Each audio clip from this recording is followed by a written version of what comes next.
Hi everyone, thanks for joining me. I wanted to do a demonstration, so I decided to videotape it. And if you know me very well, you know I like to do a lot of different strange techniques with different inks and things like that. I love to create interesting backgrounds. So I'm going to show you yet another one. With this one, I'm going to use our alcohol inks. The only true alcohol reinkers we have are the Saddle Brown StazOn and the Jet Black StazOn ink. However, we also have our Stampin' Blend markers, and these are all alcohol based ink as well. So I'm going to do a couple of different things.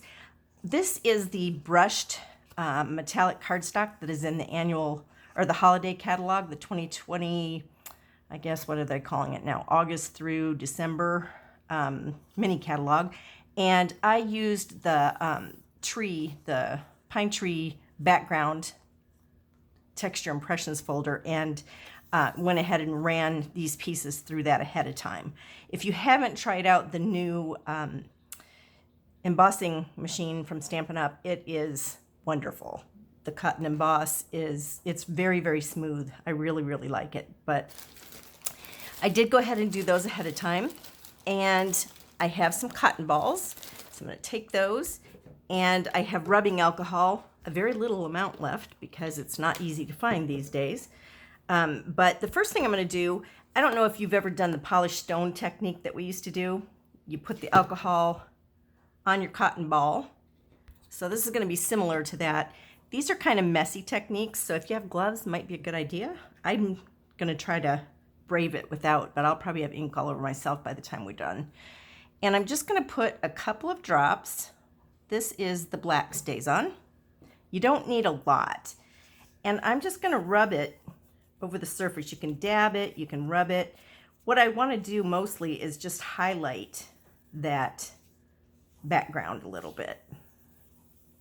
And it's interesting, when you put the black over this, it actually changes the color of the paper some, and it stays that way. So it's very interesting. I have samples at the end that I'll show you.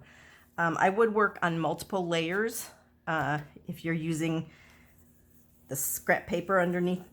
You might even want to put your silicone mat. I did bring mine out and of course didn't use it, so I might slide it over here because I am making kind of a mess. Anyway, you're going to put that on there. You can use as much as or as little as you want.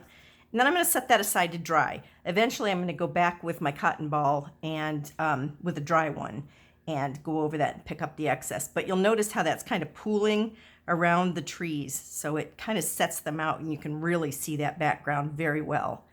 That's kind of what I'm going for here. So, okay, let me grab another cotton ball. And I should have a garbage can right here. For this one, this is interesting. When I tried the Saddle Brown StazOn by itself, I expected to get brown, but that is not what happened, and I will show you. We're going to do the very same thing.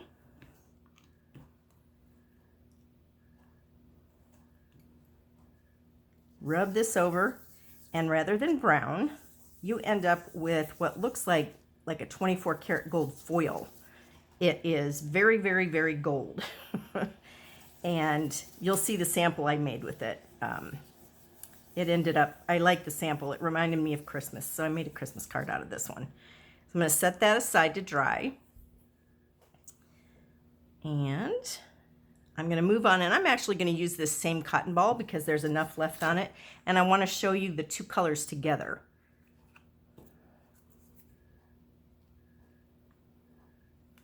Same idea.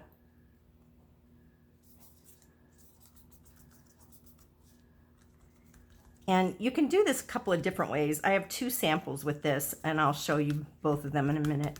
But you can either dab it and kind of leave it that way, let those colors kind of blend, but it's more of a marbled look, or you can just blend them together. And I like that it's kind of a darker smoky brown, more of a brown color than if you just use the Saddle Brown by itself. And that's kind of what I was going for here. The Halloween card I made with this, I left the dabby looking, but it reminded me too much of the fires going on right now, so I only did one that way. Okay, on to the next thing. We're done with these re-inkers, so I'm going to put the lids back on. And then for the next one, I want to show you how you can use the markers for this kind of thing. So first, I'm going to do the same idea with my navy. And because I can't just color right on the cotton ball, it gets kind of yucky. I just colored on my acrylic block. And this will always come off when you're done. Just take a cotton ball and go over it with alcohol and it'll come right back off. So, but it allows me to be able to pick that color up without messing up the tip of my marker. So I'm going to take my alcohol and I'm just going to pick up this color right off that acrylic block. I hope you can see that. And then I'm going to dab it on. And I even, in the sample I made with this one, I even added some some of the frosted shimmer paint that we have. And it was really pretty. I'm going to add a little bit more because I'm not getting as much color as I'd like. But you get the idea. You can just keep adding, picking up more and add it until you've got the look that you're going for. And you can do that with any of the colors of your markers, so you can really get an interesting look. And keep in mind, just our regular foil sheets will do this too, so you could use a silver and really have that color stand out. And then the last thing I want to show you with this, I kept one so you can just see the variation in the colors that you get from one sheet of paper.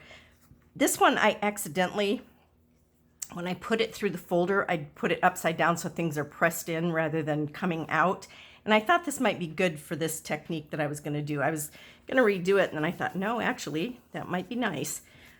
So what I did for this one is I took my Mossy Meadow, the dark alcohol marker, and I colored directly on the paper. You'll see in the sample that it's coming out the other way, so it is pushed out.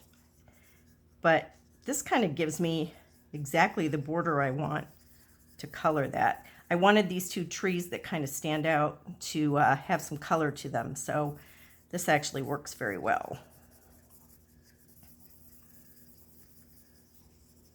And then if you don't want that color to be quite as intense, you can take your alcohol, and what I had originally done was I colored this on that acrylic block, and then I took one of our new, they used to be called aqua painters. I cannot remember for the life of me what they're called now, but this is one of the new ones from Stampin' Up, and I put alcohol on the bottom of this. Just FYI, this lid is backwards, so when you go to fill it, I had the hardest time getting it off. You know, I've always heard righty-tighty, lefty-loosey. Well, this is exactly the opposite. To loosen this, you're going to go the opposite direction that you normally would. And then to tighten it, you're going to go to the left.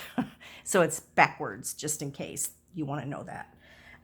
So with this one, I'm going to show you on this other one here, I just colored it in, and that's kind of a cool look. But with the blue, I'm also going to show you how I did my other sample. So I had put that color on the block, and then I took my alcohol from this water painter, and then I just went over the tree as it stuck out. So, and it's weird because you get a little bit of a dry fuzzy look when it dries with the alcohol, and so then I just went back over it with a plain cotton ball and just kind of brushed some of it off. So let me show you those samples so you can see what I'm talking about. I don't know if I can get all of these where you can see. This is the original color. This is the one with just the black. This is the one with just the saddle brown. This is the both together, the navy, and then the green. So you get a lot of different looks with just a little bit of playing around. And I'll show you the samples that I did. So let's do the black one first. This was sample from the black only. I love it. It looks like pewter. I really like that color. And then this is the one with the saddle brown only. So I made it into a Christmas card. And then this is, let's see, this is the one where I had both of them. I really like how this one, the black really sits in those crevices, so it really makes that background stand out, and yet it gives it a warmer color with the saddle brown in there. This is the one where I kind of just left them to do their thing and just dotted it, so you get a real smoky gold background. I thought it looked great for Halloween. And then this is the navy one that I did. And here you can see a lot of the background has some navy pooled in it a little bit. And it changed that color to more of a silver. And then last but not least, this is the gold tree one. And for this one, this is the one where I brushed the marker over there with my little water painter and let it sit for a little bit. And then I went back and just took off the excess so that it was just kind of a wash, versus the one that I just did where it was a little more solid. I'll show you the difference here, if I can find it. There you go. So you could use either one. So it's kind of fun, easy techniques to try. I hope you enjoyed it. And if you have questions about it, my email is kpeckstamp@gmail.com. And I will probably be posting this on my blog at My Stamping Garage. All right, talk to you soon.